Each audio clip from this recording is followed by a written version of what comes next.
With October here, Election Day is just a month away now. Early voting will be getting underway in New York in just 3 weeks, beginning on October 26th and running for 9 days until November 3rd. Also, this year, for the first time, any voter can cast their ballot by mail simply by filling out this Early Mail Ballot application. The state will send you a ballot that you can drop in the mail or drop off at any official polling place right up until and including Election Day on November 5th.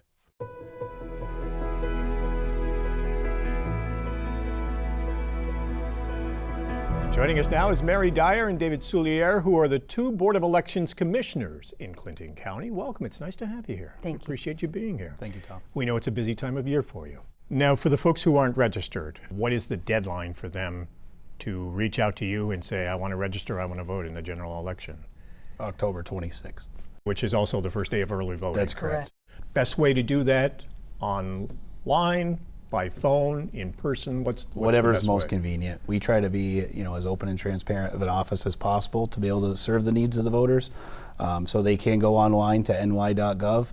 They can come in during the Board of Elections normal business hours, which are Monday through Friday, 8 a.m. to 5 p.m. Or they can call us, request for us to send a voter registration through mail and mail that back to us. But October 26th is an important deadline. If somebody does miss that deadline, it's not necessarily that they won't be able to vote. It's just that when they show up to the polling site on Election Day, they'll be required to vote by what's called affidavit ballot, which is a ballot that's then reviewed by Mary and myself after the election to verify that that voter hasn't voted by another method or in another election district somewhere else in the state of New York. You mentioned going to the New York State site. Yes. We don't have the capabilities through our county website to process voter registration online, so in order to do it online, it would have to be through the ny.gov website. It's kind of like a centralized website for people to handle any sort of New York State services, so that's why voters are kind of directed to that location. It's also easy to verify them because New York.gov verifies them through New York State driver's license information. Once again this year, early voting in New York State. That started back in 2019. Yes. And once again happening this year from October 26th, which is Saturday, through Sunday, November 3rd. Yes. Anybody from any town can vote. And we have 2 nights that we're open till 8 and 2 weekends. So is there just the one location at the county Yes. government center? So folks from the outlying towns in Clinton County can vote early, but they have to come to Plattsburgh Correct. to do that. They're 9 to 5 every day, with the exception Tuesday and Thursday. We're open till 8 o'clock at night.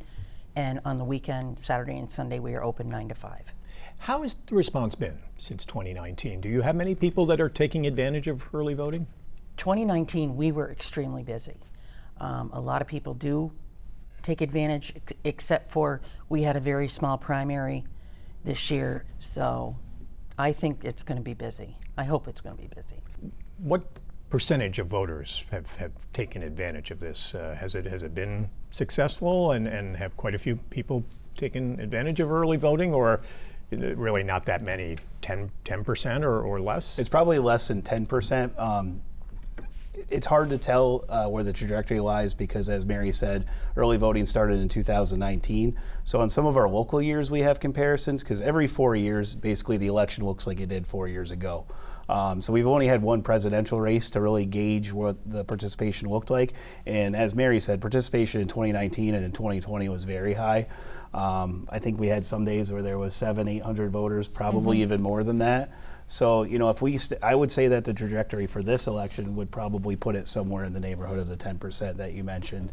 It is probably going to be in the neighborhood of 500-600 voters a day, if not more. Has there been any talk of expanding it beyond the 9 days at this point? Not that I have heard of.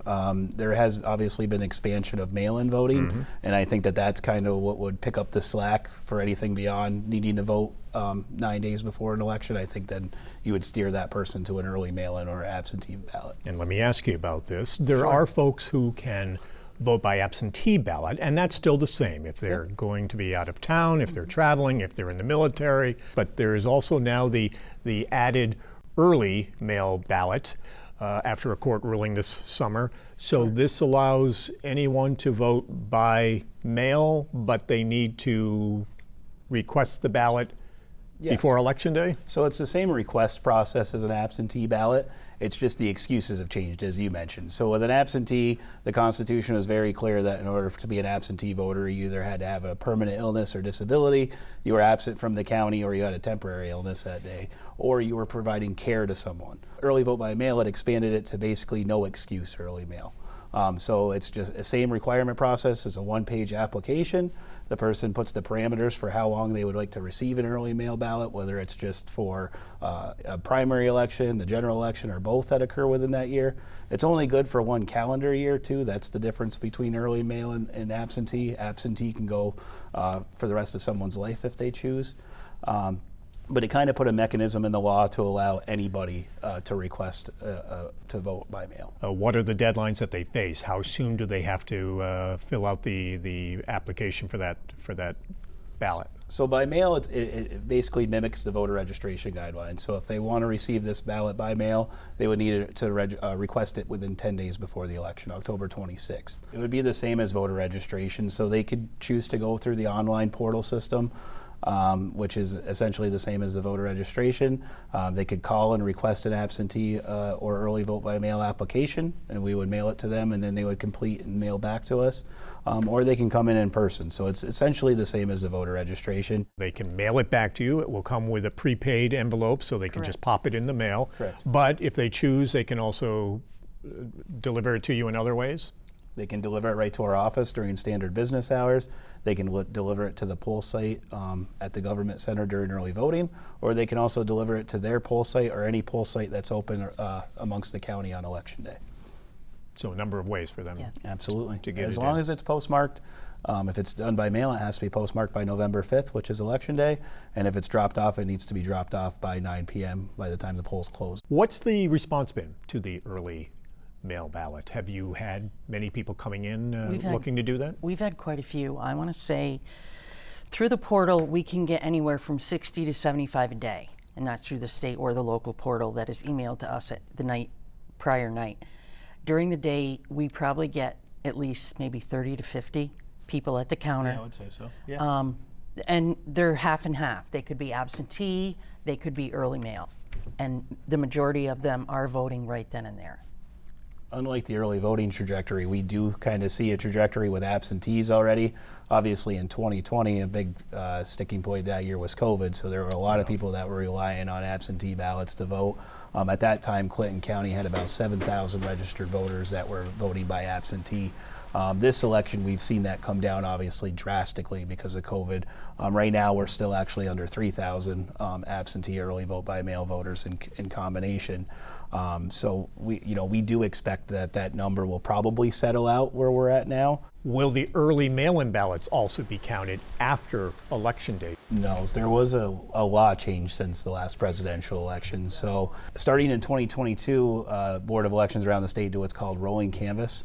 So as absentees come in every Tuesday and Friday, they're verified. So anybody that has sent in an early vote by mail or absentee up until the polls close on election night, their votes are going to be included in that vote total. Do you think it'll get some people to vote that maybe otherwise wouldn't? The interest is out there. You have so many options to vote. David Souliere, Mary Dyer, thank you so much for taking the Thank you time for to be having with us. us. We Thank you, appreciate Tom. it. Appreciate it.